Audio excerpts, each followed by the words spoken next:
Welcome back to the Speaking and Communicating podcast. I am your host, Roberta Ndlela. If you are looking to improve your communication skills, both professionally and personally, this is the podcast you should be tuning into. Communication and soft skills are crucial for your career growth and leadership development. And by the end of this episode, please log on to Apple and Spotify and leave us a rating and a review. Now let's get communicating with Kim Bourlotchi. She joins us from Missouri. She is a keynote speaker, a strategist, and creator of Strategic Unrulyness, who helps bold leaders break the rules and build what's next. And before I go any further, please help me welcome her to the show. Hi, Kim. Hi, thank you so much for having me. I'm very excited about this conversation with you, Roberta. I'm absolutely thrilled as well. It's my pleasure. Welcome to the show. Please introduce yourself to our listeners. I'm Kim Bourlotchi, and as you said, I live in St. Louis. I also live in Miami. I am an interesting combination of careers, if I'm going to define myself that way. I'm a lawyer by trade. I'm also a professional Latin dancer, professor of communication. I've written books, and have just had a very diverse career that really took off when I stopped separating myself into parts. My best work came when I started bringing all that I am to my work. And today I advise executives, leaders, founders to really build the business of their dreams and not just feel fulfilled, but to make a lot of money. That's interesting. You say that when you brought all the parts of you, and that's when you created your best work. Because I think we fall under the trap of I'm supposed to wake up in the morning, put on a certain persona that I think corporate will require of me to be. And then when I go home, I can be myself. Yes. And, it makes sense that we think that because that's really what we're taught. And it's reinforced by the systems that we're brought up into. Success looks a certain way, act a certain way, and you get where you want to go. The problem is that the rules that tell us how to be don't know your genius. They don't know your gifts. And so by trying to be something that we're not, we're actually making ourselves smaller than we really are. And we're missing out on the opportunity to bring all of our talent. And so we're actually putting time and energy into kind of playing small to try to fit in when in fact that makes us feel bad. And so there's all these people walking around trying to do the right thing, feeling like something is missing. Something is just not all the way there. I know there's more, but I don't know what it is. And that's kind of what happens when we follow that. But wouldn't we be perceived as unprofessional or not displaying proper corporate etiquette? Well, the thing is, that's why it's called strategic unruliness. It's not just rebellion. Mm. So, there's a difference between show up just any way that you want to, show up in your pajamas. I'm not a proponent of that. That's not the point. It's more just feeling like you can bring the full breadth of your gifts and talents to your work. And what most people do is they look at a position and they say, what does this position require? Or who do I need to be? Or how do I have to act in order to be perceived as professional? And this is true still in a lot of environments. But the reality is that when people bring everything they have to their job, right? Their sparkle. Like I'm a dancer, I'm also a lawyer. So I have this very strategic brain that, solves problems, but I have a very creative side. If I'm suppressing my creativity, I'm not solving problems as well as I could. I'm slower, right? And so it's integrating all of who you are and not spending a ton of energy trying to be less than you are that allows people to both feel fulfilled and do their best work. Hmm. It's interesting. If I think about, when you take those psychometric tests and they check your personality so that you sort of, I don't know if it's the company trying to understand you better other than just your degrees and all your academic achievements. But what happens then after you get the job? Because I don't think anybody even goes back to that and says, hey, when you were interviewed during the interview process, we found that you have this gift or you are creative in this aspect. But then we just zone you in into this one cubicle and expect you to just be this one thing. What happens to those things? Because it seems like something could grow from that, and then they suddenly discard it when you start the job. 100%. And this is why I work with leaders, because it has to start at the top. And so, in a lot of ways, if leadership isn't looking and saying we want to maximize the potential and capacity of our people, and they are putting people in a cubicle and saying just do the thing I gave you to do, and stay in your lane. I hear this a lot, right? Yeah. Stay in your lane. Don't do anything outside what we told you to do. It's very difficult for people to feel fulfilled at work. And the truth is, they're never going to in that specific place. So being able to find a job, a role, an opportunity that gives you, the capacity to bring a little bit more is where that fulfillment lies. And I think the mistake people make is feeling like that doesn't exist when Mm. in fact it really does. And the world is changing and it's starting to exist more and more and more.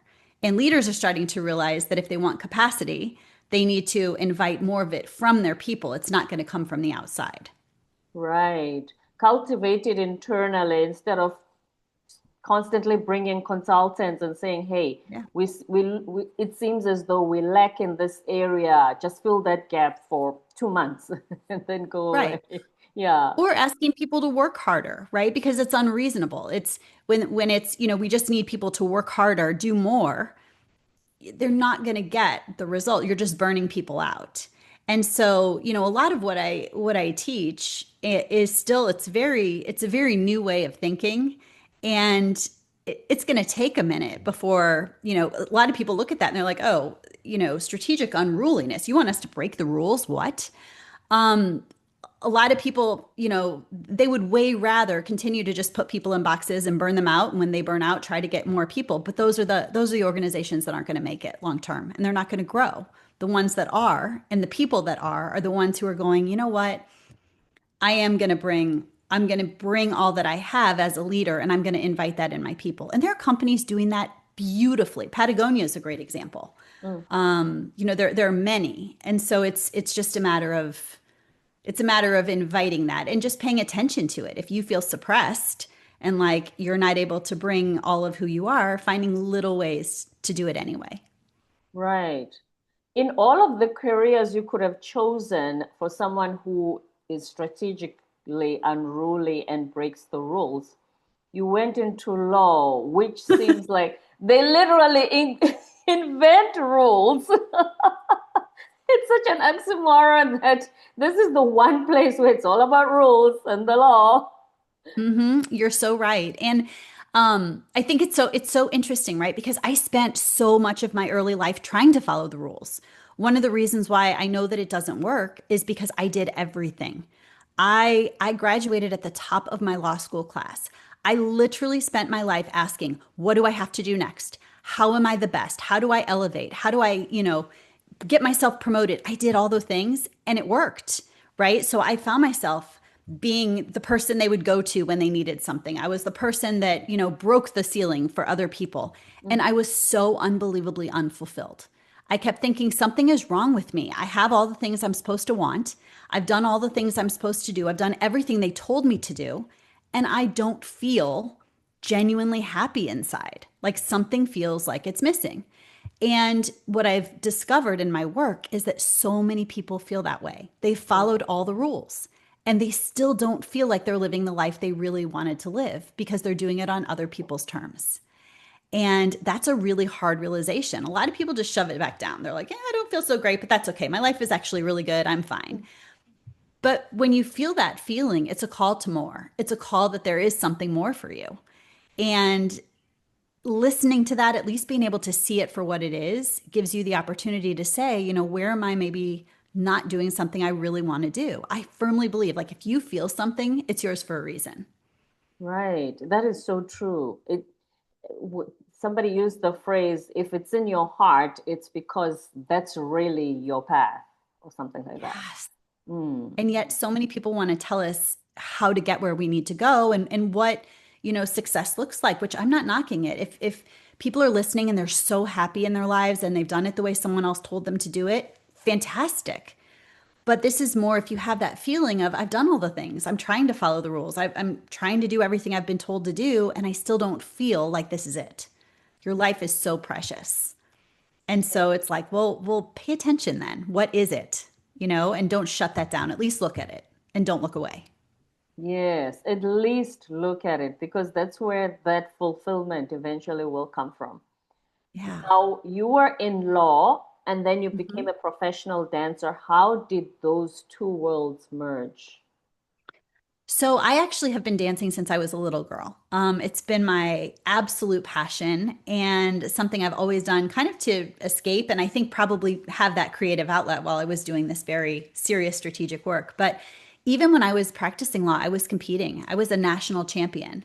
Mm, And I would go on the weekends and compete throughout the country. And I didn't tell anyone in my professional world that I did that. They saw the very buttoned up, very professional, very serious, very fierce Kim. And then on the weekends, I would go and I would have my sequins and my crystals and my fishnets and my high heels and my makeup. And I mean, you wouldn't even recognize the two Kims. They were very, very different. And I kept them separate on purpose because I believed, according to the rules, there's no way I could be respected as a lawyer, like representing all these clients and also be a dancer that danced like that, right? I mean, right. Latin dancing is really passionate and sexy, and no Yes. one's gonna, they're not gonna think, I can do this work if they see that or know that about me. And I had an argument. I was before the Missouri Supreme Court, and my husband is my law partner and was at the time, and he went to introduce me to the court. There's all the justices sitting there, and I think I'm in really good hands because he knows me. He also knows my secret. Mm. He gets up and introduces me not only as a really great lawyer, but as a nationally acclaimed Latin dancer. And in that moment, my worlds just went. And so I'm thinking like this is over, it's done, and I'm so upset. I actually wanted to kill him, but I was in a courthouse, so I couldn't. And I ran to the bathroom after the argument, and I'm standing there, kind of like looking at myself in the sink, like how you'd picture in a movie, right? When the character is just like Yeah. falling apart, and I'm thinking my life is over. And one of the Supreme Court justices comes in, and she's like, "Oh my God, you're in here! I am dying to talk to you. Tell me about your dancing. Is this the coolest thing I've ever heard in my life? How do you Wow. do it? What do you do? Where do I take lessons?" And so in that moment, I just like I had this feeling and this absolute recognition of holy crap, your whole life you've been thinking these things can't live together. And it's just not true. It's just not true. The very And judges you thought will judge you for that are the ones wanting to know more about the dancing. That is yes. insane. And Wow. it just kind of broke open all of these beliefs, right, about who I had to be because I was trying so hard to be that person and I did it really well, but I wasn't being all of myself. And it wasn't that after that I started showing up in high heels or crystals or, you know, No. at all, but I Yeah. just stopped feeling like I had to compartmentalize my life. And I was just like, yeah, I dance and I do this. And then people would be like, I'd say I dance and they'd be like, well, like a strip. Are you a stripper? What kind of dance do you do? And I was like, oh my God, come on, right? Um, a lot of dumb questions, and yet I just got more and more comfortable just standing in my power and being like, no, I'm a competitive Latin dancer. I Mhm. compete. I also do this. This is who I am. And the people who are my people freaking love that about me. I love that. The people who are your people, so even in the organization as well, the people who are your people, you don't just talk about the law, but especially if it's been the weekend and they know you've been to a championship um, competition and they've got something to talk about on Monday on the water Yeah. cooler. Well, and it's also this, right? Like not everyone is going to love us and Mhm. not everyone is going to work with us, and that's okay. And I think we spend a lot of time trying to be palatable and acceptable to everyone. We want everyone to love us and we want everyone to like us. And so we're contorting ourselves into what version do I need to be for you? What version do I need to be for them? What version do I need to be over there? And in doing that, we're never fully who we are. And so we're leaving our biggest gifts on the table, right? We're not showing up with all that we have. And I think when I made up my mind, that was so tiring. It's very exhausting. And we do not talk about this. When we talk about burnout, we talk about overworking and doing all these things. We don't talk about the energy we're spending just not being who we are, because it takes a lot of energy to figure out what you're editing out. And when you stop doing it and you're just like this is me. I'm not doing anything particular today. I'm not outrageous in any way, but I'm fully myself. And I'm just owning who I am. And this is really all I'm asking of people and of leaders. If they want something from their organization, be honest about why. Like, what do you care about? What lights you up? Let people into that. And then let people tell you what they care about and synergize it to build something really beautiful. And we are literally missing that constantly. Yes, especially leaders, because if you think about it, so the perception we were talking about earlier of I need to be a certain way, because to us, we are under the impression that if I present myself this way, I'm more likely to get promoted and tap into all the opportunities that the organization has to offer. Whereas if you're in leadership, you feel that there's more of a threat if you were to reveal a different side to your life and you've gone so far, why would you risk that? Yes. Yes, very much so. And there's a vulnerability there, right? Which is, I got myself here by doing all of these things. And if I do it differently now, or I open up, or I dare to dream bigger, I could lose everything that I've built. Right. And what happens is people get stuck in a version of their dream that isn't as big as it could be because of that fear. And it's not just I don't want to show up as I am, but it's even just denying that there's a bigger dream because what they've built is okay. And so it's that, what do you really want? And having the courage to see it and then be like, okay, maybe nobody else has ever done it before. Well, guess what? That's how innovation happens. Yes. If you're waiting for, 50 other people have done it, now I can do it, you're not on the cutting edge of the thing that was meant for you. So it's being able to see what you really want and having the courage to know your unique blend of gifts and talents positions you to do that. And trust it. Take a step toward it. And that's a really big deal for leaders because there's a lot of pressure to just walk the line, hold the status quo.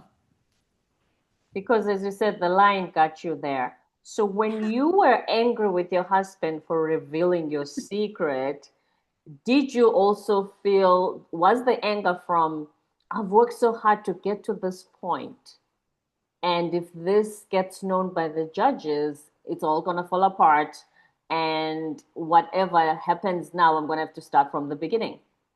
Yes, very much so. I mean, I was so upset and so afraid that like this whole persona that I had built just came crumbling down. I worked really hard to be seen as fierce. And, I was the person that people would go to when they needed something really hard done. And I was so proud of that. But there was no softness to me. And I'm actually a mushball. Like I am You do fun lap and dancing, funny Kim. and I definitely believe you're a mush ball. right. But like you wouldn't have known that if you saw me in quarter in my work back then. I was so strong. Like I wanted to prove so badly that I deserved to be there and that I deserved to be trusted. And I thought that the way I had to do that was just by being unbelievably, buttoned up and powerful all the time. And so when he did that, I was like, oh my gosh. Well, now they're going to know that's not true, right? Like now they're going to know that I'm a totally different person. And of course, God love him. He was so clueless. He's just so proud, right? Like he thinks the whole thing is so great. He couldn't understand what I was so worried about.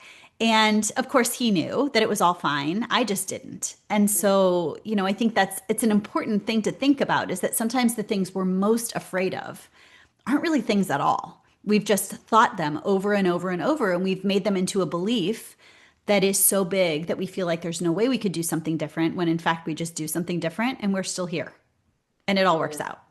And it does work out because we built this monster in our heads. A friend of mine she calls it the bear theorem, that if you're camping and then you hear the sound of a bear coming, right? The first thing you want to do is run away. However, she says just stand there, go, make a bear sound yourself. The bear starts to wonder, what is she trusting? What has she got? Why is she not running away? And it starts to retreat a little bit. Where if you run, it's going to chase you and it knows it's got you. Right. Mm. I love that. Yeah, face the monster head on. Now, let's talk about radical clarity. So if you Mm. have these two, let's call them personas for now, but you have these two lives where you think in corporate, I must present myself this way, but this is what really lights me up. So how do you become clear so that you then step into what you are teaching us today, which is fully embrace who you are and bring that into your work? So I'm going to be really honest. This is actually the hardest part because once you get clear and you can see and know what it is that you really want, actually like it's hard to break the rules and go through all those things, but actually seeing what you want, I think is the hardest part because we're sort of taught to not see it. Our brain wants to shut down dreams as too big or not for me or not allowed. And so I think that the very first thing people have to pay attention to, I call it this feeling of unsomething because it's different for everyone. And so it's this feeling that you get sometimes where you're doing all the things and then in your quiet moments, you have this thought or this feeling that's like, there's more. This isn't it.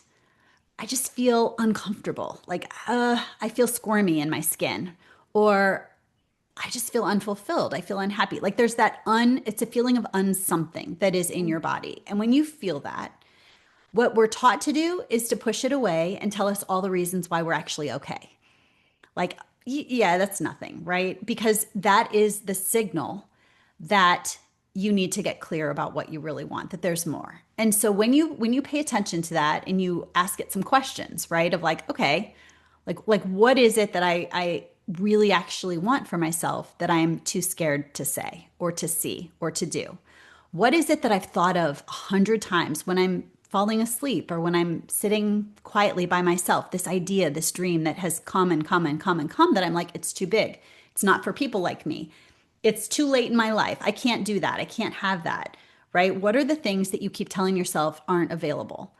That thing you really really need to pay attention to because it's the clarity around like what is the thing you keep pushing away that is usually the thing you really, really want. And you have lots of reasons why you can't have it, or it's not meant for you, or you can't do it yet, or whatever, because you've built a life. But that clarity, you at least need to see it. Because you can do one of two things. You can be like, oh my gosh, actually, that is the thing I really want, and I need to go do it. Or you can look at it and say, yeah, that is what I really, really want, and I'm going to choose not to do it and to stay where I am anyway. Like people always have a choice. You don't have to do it. This isn't like, oh my gosh, well, if you see it, you have to blow up your life and go do the No. thing.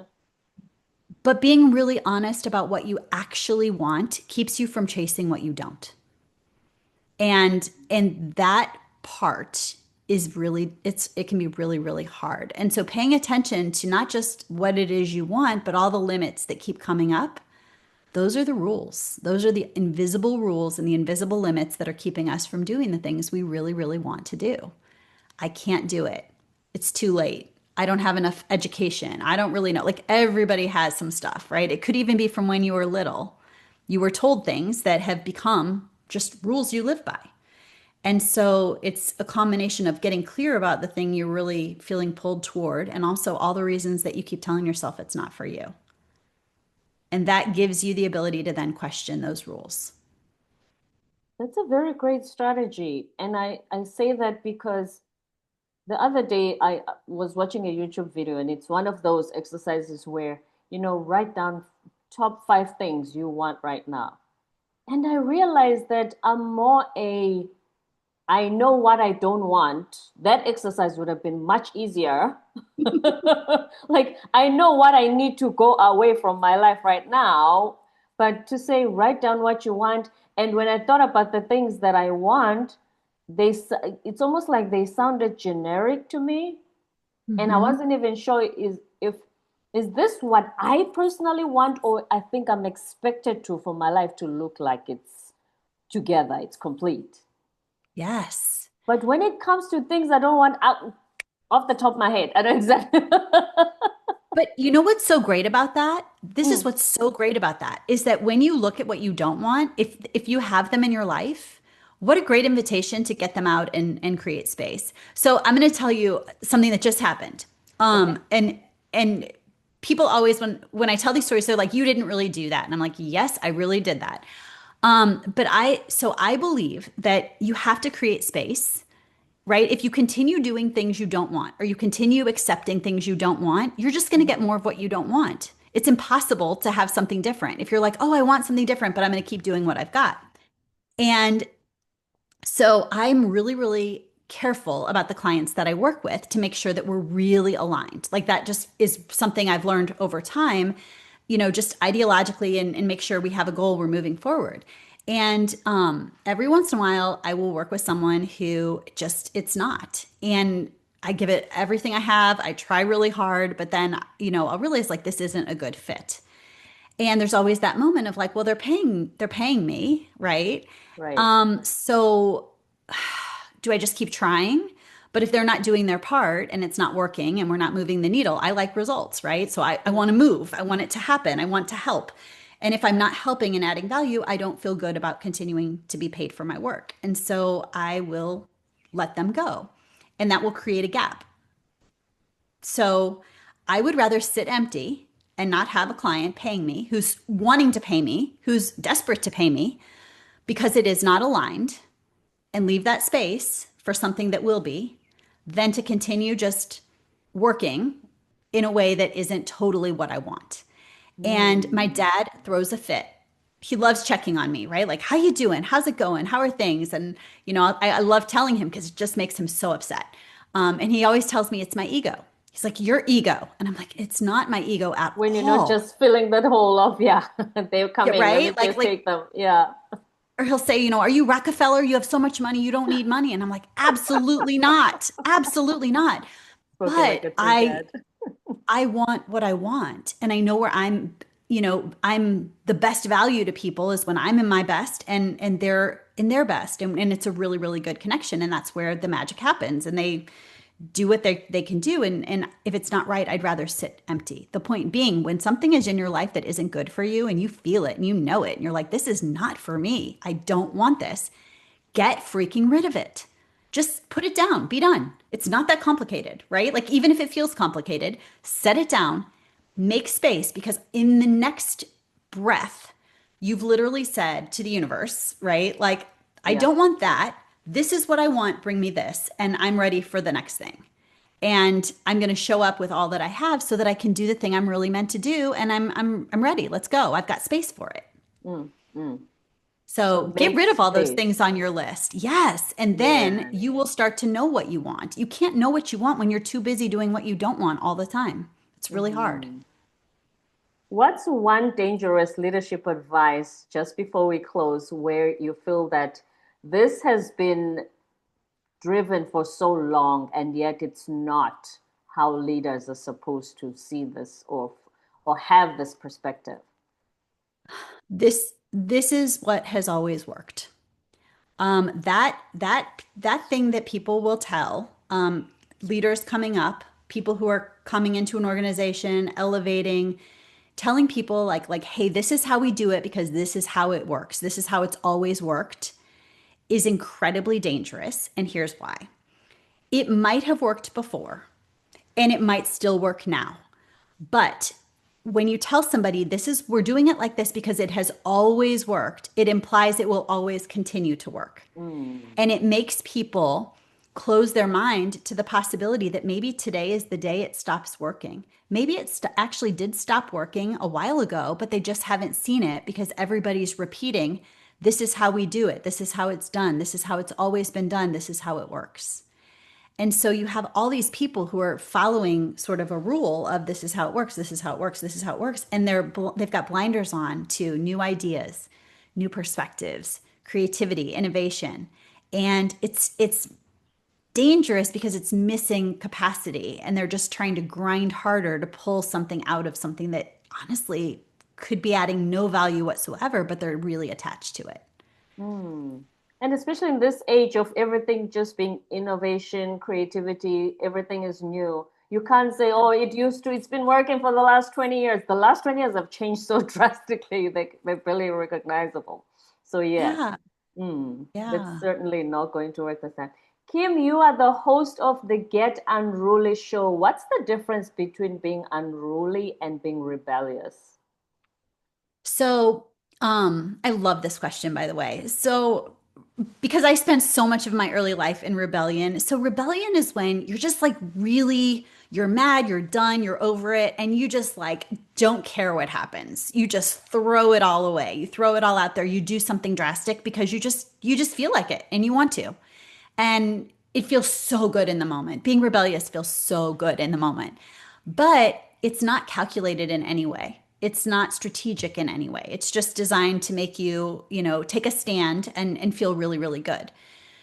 Being unruly, strategically unruly, I always put strategic in front of it, is it gives you the same power but it's calculated to be in your own best interest, where you're actually looking at what is limiting me, what is holding me back, what are the things people have said I can't do, shouldn't do, won't do, and you're actively choosing to break the parts of that that don't work for you.